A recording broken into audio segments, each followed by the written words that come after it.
Assalamualaikum warahmatullahi wabarakatuh. Alhamdulillahirabbil alamin. Puji syukur kita panjatkan kehadirat Allah Subhanahu wa taala karena atas berkat rahmat dan hidayahnya lah kita dapat bertemu pada pagi ini di podcast Man Satu Sopeng dengan tajuk Ngobras Ramadan, ngobrol bersama seputar Ramadan. Tak lupa kita kirimkan salawat dan salam kepada junjungan Nabi besar Muhammad sallallahu alaihi wasallam. Baik, pemirsa podcast Man Satu Sopeng dimanapun Anda berada, pagi ini di hadapan saya telah hadir narasumber, yakni Ibu Dr. Anda Rahmawati. Selamat pagi, Ibu. Pagi. Beliau adalah salah satu tenaga pendidik di Man Satu Sopeng yang sudah mengabdikan dirinya selama kurang lebih 26 tahun. Betul ya, Bu? Betul. Pada kesempatan yang berbahagia ini, beliau akan menyampaikan materi dengan judul Zakat Antara Kewajiban dan Kepedulian. Atas waktu dan kesempatannya, saya persilahkan kepada Ibu Dr. Anda Rahmawati untuk menyampaikan materinya. Assalamualaikum warahmatullahi wabarakatuh. Waalaikumsalam warahmatullahi wabarakatuh. Alhamdulillah. Alhamdulillahilladzi hadana lihadza wa ma kunna linahtadiya laula an hadana Allah. Allahumma shalli ala sayyidina Muhammad wa ala ali sayyidina Muhammad. Puji syukur kita panjatkan kehadirat Allah Subhanahu wa taala karena dengan limpahan rahmat, hidayah dan kasih sayangnya jualah sehingga kita dapat bermuajah langsung di tempat yang penuh mubarakah ini dalam acara podcast Man Satu Sopeng. Pemirsa yang saya hormati, zakat. Zakat merupakan salah satu rukun Islam dan menjadi unsur pokok dalam syariat Islam. Oleh karena itu, mengeluarkan zakat wajib hukumnya bagi setiap orang. Meninggalkan zakat berarti meninggalkan salah satu rukun Islam. Zakat tidak merupakan saja hubungan dengan Allah Subhanahu wa taala, tetapi juga memiliki hubungan manusia secara sosiologis. Begitu pentingnya zakat dalam pembangunan masyarakat. Zakat berasal dari bahasa Arab, dari kata zaka yazki zakatan, yang berarti suci, tumbuh, berkembang. Sebagaimana firman Allah dalam Al-Quranul Karim yang berbunyi, yamhaqullahu riba wa yurbis sadaqat wallahu la yuhibbu kulla kafarin atim. Yang artinya, Allah memusnahkan riba dan menyuburkan sedekah. Dan Allah tidak menyukai orang-orang yang tetap kafir dan melaksanakan dosa. Zakat terbagi dua. Yang pertama, zakat fitrah, dan yang kedua adalah zakat mal. Zakat fitrah adalah zakat yang wajib dikeluarkan oleh setiap muslim berupa makanan pokok sesuai dengan kadar yang telah ditentukan oleh syara. Dan yang kedua adalah zakat mal. Zakat mal adalah kewajiban umat Islam yang memiliki harta benda tertentu untuk diberikan kepada yang mustahik atau kepada yang berhak menerima sesuai dengan ketentuan banyaknya dalam jangka waktu tertentu. Nah, zakat ini erat kaitannya dengan sedekah. Sedekah tidak terkait dengan banyaknya dan tidak terkait dengan waktu. Misalnya, kapan saja kita akan bersedekah, berapa saja kita akan berikan, dimanapun saja kita bisa melakukan. Itulah sedekah. Zakat, infak, dan sedekah merupakan istilah dalam syara. Baik, saya serahkan kembali kepada host. Baik, pemirsa podcast Man Satu Sopeng dimanapun Anda berada, materi yang disampaikan tadi sungguh sangat menarik ya Bu ya. Apalagi mengingat kita sedang menjalankan ibadah puasa di bulan Ramadan, di mana salah satu kewajiban kita juga membayar zakat, khususnya zakat fitrah. Baik, Ibu, sudah ada beberapa pertanyaan yang masuk tentang zakat tadi. Yang pertama, siapa sajakah yang berhak menerima zakat? Baik.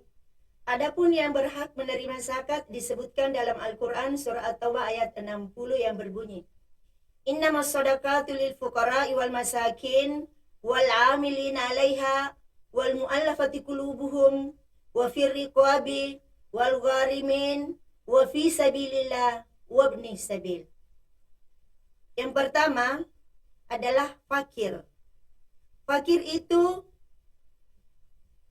tidak mempunyai harta benda dan tidak mampu bekerja. Sementara miskin, dia mampu bekerja tetapi tidak cukup untuk kehidupan sehari-harinya. Kemudian yang ketiga, amilin. Amilin itu adalah orang yang mengumpulkan zakat untuk dilanjutkan, dibagikan kepada yang mustahik, kepada yang berhak menerima. Kemudian wal mu'allafati qulubuhum, orang yang baru saja masuk Islam, masih mau dilunakkan hatinya. Kemudian wafir riqab, orang yang dimerdekakan oleh tuannya, dalam hal ini budak yang dimerdekakan. Kemudian wal gharimin, orang yang mempunyai utang banyak, sementara utangnya itu dia tidak mampu membayar, tetapi dia berutang bukan dalam keadaan maksiat. Kemudian yang ketujuh,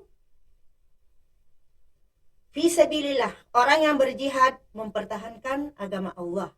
Dan yang terakhir adalah ibnu sabil, orang yang menuntut ilmu. Dalam hal ini adalah ilmu agama. Baik, berarti tadi ada 8 saja yang berhak menerima zakat. Ibu, saya ada pertanyaan ini tentang yang tadi disebutkan bahwa yang pertama adalah fakir. Fakir tadi tidak memiliki harta dan juga tidak dapat bekerja. Yang seperti apa yang dimaksud dengan fakir di sini, yang tidak memiliki harta yang tidak dapat bekerja? Maksudnya hartanya itu tidak ada lahan yang bisa dia kerja. Kalaupun ada, mungkin hanya sangat sedikit. Dan kemampuan bekerjanya juga dia termasuk orang tidak kuat. Ya, jadi inilah fakir. Sementara miskin dia mampu bekerja, tetapi apa yang dia dapatkan itu tidak mencukupi untuk kebutuhan sehari-harinya. Baik. Saya juga tertarik tadi dengan yang berhak menerima zakat, orang yang mempunyai utang tetapi utangnya tersebut tidak dibuat atau tidak dibuat maksiat. Tidak dibuat maksiat. Apakah ada orang yang tertentu, ada tipe orang tertentu yang punya, misalkan mungkin sudah tua atau sudah lansia yang tidak mampu membayar hutang dan tidak dapat bekerja, yang bisa menerima zakat tadi? Jadi yang dimaksudkan di sini orang yang mempunyai utang banyak, utangnya itu bukan untuk maksiat. Ada kemungkinan dia berutang untuk menyekolahkan anaknya dengan cara meminjam kepada tetangga misalnya, kepada keluarga. Saking banyaknya mungkin utangnya, anaknya belum mempunyai juga pekerjaan setelah misalnya selesai menuntut ilmu. Sementara ini yang punya uang dia sudah meminta ke atau bagaimana. Ya, jadi ini dalam agama kita harus membantu dia. Karena yang utang yang diambil tadi adalah untuk kebaikan juga. Bukan untuk dipakai berpoya-poya, bukan dipakai untuk apa. Baik. Tapi kemudian kalau utang ini tadi, seumpama misalnya yang si fulan tadi itu punya utang, bisakah dilunasi sama anaknya, atau apakah anaknya tidak mempunyai kewajiban? Harusnya kan dalam Islam mempunyai kewajiban membayar hutang. Iya, baik. Karena dalam Islam itu seseorang yang misalnya meninggalkan utang. Nah, si mayat ini tidak boleh dikuburkan tanpa ada yang sanggup membayar utangnya. Makanya disampaikan sebelum dimakamkan, disampaikan kepada seluruh hadirin bahwa siapa saja yang mengetahui yang meninggal ini ada utangnya, tolong disampaikan kepada keluarganya. Maka keluarganya itu berkewajiban untuk membayar hartanya itu. Saking tidak bisanya tidak dibayar ya namanya utang. Sampai meninggal pun utangnya harus dibayar. Tapi dibayar oleh ahli warisnya. Baik, pertanyaan yang kedua tadi, karena yang pertama pertanyaan dari pribadi saya, apakah sanksi bagi orang yang enggan mengeluarkan zakat? Iya, baik. Orang yang enggan mengeluarkan zakat itu atau membayar zakat dijelaskan dalam hadis yang berbunyi, man atahullahu malan walam yuaddi zakatahu muttila maluhu yaumal qiyamati syuja'an aqra. Yang artinya, orang yang diberikan harta oleh Allah Subhanahu wa taala, lalu dia enggan membayar zakatnya, dia tidak mau membayar zakatnya. Apa? Muttila maluhu yaumal qiyamati. Pada hari kiamat nanti, hartanya itu diserupakan dengan syuja'an aqra'u. Diserupakan dengan binatang dalam bentuk ular yang mematuk dahinya. Apa kata ular itu? Setiap dia mematuk dahinya, dia mengatakan, ana maluka anakan suka. Sayalah hartamu yang kamu tumpuk di dunia. Setiap kali dia ular itu menyebutkan itu, dia mematuk lagi dahinya si fulan ini. Ya, jadi hati-hati dengan harta yang diberikan oleh Allah Subhanahu wa taala. Karena mengingat harta yang dikasih itu kemungkinan ada harta titipan, ada hartanya orang lewat ke kita. Makanya inilah pentingnya yang dinamakan zakat. Bersihkanlah itu, kasihlah hartanya ke orang yang memang miliknya orang. Harta tertentu sampai sekian, kasihlah, keluarkan, karena itu bukan milik kita. Lain kalau memang ibu mau bersedekah tidak terkait dengan banyaknya, tidak terkait dengan waktu. Silakan bersedekah sebanyak-banyaknya, seikhlas-ikhlasnya, kapan dan berapa banyak pun. Baik, ini pertanyaan terakhir mungkin udah saya. Saya ini pendatang di Sopeng, jadi bagaimana aturan zakat untuk saya? Apakah saya bisa melaksanakan atau menunaikan zakat di sini, karena saya juga sudah melaksanakan zakat di Makassar. Apakah bisa di dua tempat atau seperti apa, Bu? Iya, untuk zakat itu yang diwajibkan zakat fitrah itu hanya satu kali. Kalau misalnya sudah berzakat di Makassar, ya di sini bukan lagi kewajiban kita untuk berzakat. Tapi kalau kita mengeluarkan tetap berpahala, tetap ada pahalanya. Tapi yang digarisbawahi di sini jangan sampai satu kali pun tidak, ini ya kena sanksi ini. Yang tadi yang enggan ya mengeluarkan. Yang masuk nanti masuk dalam golongan yang enggan mengeluarkan zakat, baik zakat fitrah maupun zakat ini. Karena itu tidak boleh, ini menjadi kewajiban setiap muslim ini ya, zakat fitrah.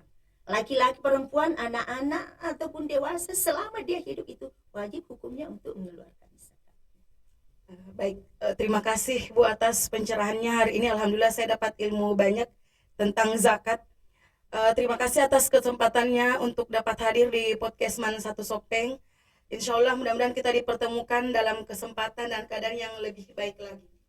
Amin. Amin, amin ya Rabbal Alamin. Baik pemirsa podcast Man Satu Sopeng dimanapun Anda berada, demikian pertemuan kita hari ini.